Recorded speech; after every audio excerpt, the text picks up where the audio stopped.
Our other big story tonight, charged for a crime you didn't commit after getting your identity stolen. Identity theft affected nearly 10 million people in 2008. 71% of the fraud happens within a week of stealing a person's personal data. Low-tech methods for stealing personal information are still the most popular for identity thieves. Stolen wallets and physical documents accounted for 43% of all identity theft, while online methods accounted for only 11%. Our Marcus Thorpe has another view of identity theft tonight, as some victims are finding out the hard way that they are being charged with a crime they didn't commit, but someone close to them has. Ellie, that's right. That person, either a roommate or a family member. Police and prosecutors uncovered 2 of these alleged identity plots locally, and instead of just facing a theft charge and a fine, it's now a falsification charge too, possible jail time, and a real eye-opener to just who's committing these types of crimes. I absolutely hate my sister now.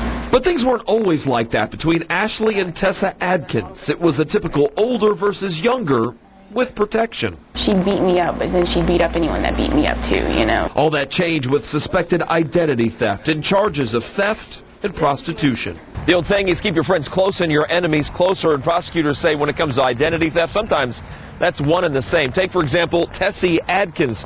She was actually taken in here at the Georgesville Walmart, and prosecutors say she was shoplifting and actually used her sister's identification. It came as quite a surprise to her sister, Ashley. The real hit came when she checked the court website. It has case numbers, and you have to open the case number, and I saw like 4 open cases in my name. I was like, wow, really? How did that happen? And for crimes like theft, sometimes a relative's knowledge leads to crime, as police can only do so much. They'll take a report. They cannot take every single person in to be fingerprinted. And ultimately, that's the only way you would catch everybody. For Ashley, the charges against her have been dismissed, and she's thankful she found the truth and won't have to cross paths with police anytime soon. I'm sure I would have been arrested, and I would have been very confused as to why. All right, so tonight, here's the problem. Many times a victim will never know what's happened to them until they apply for a job or if someone does a background check on them. Then there's trying to prove they did nothing illegal and trying to find out who may be acting like them, even if it's a family member. As for protecting yourself, again, it's important. Don't let anyone have your personal information, and that includes family members. Ellie? All right, thank you, Marcus. Identity theft can happen to anyone, and here are the fast facts. The Federal Trade Commission says 26% of credit card fraud occurs when someone acquires your credit card number and uses it to make a purchase. Utilities fraud accounts for 18%, bank fraud 17%.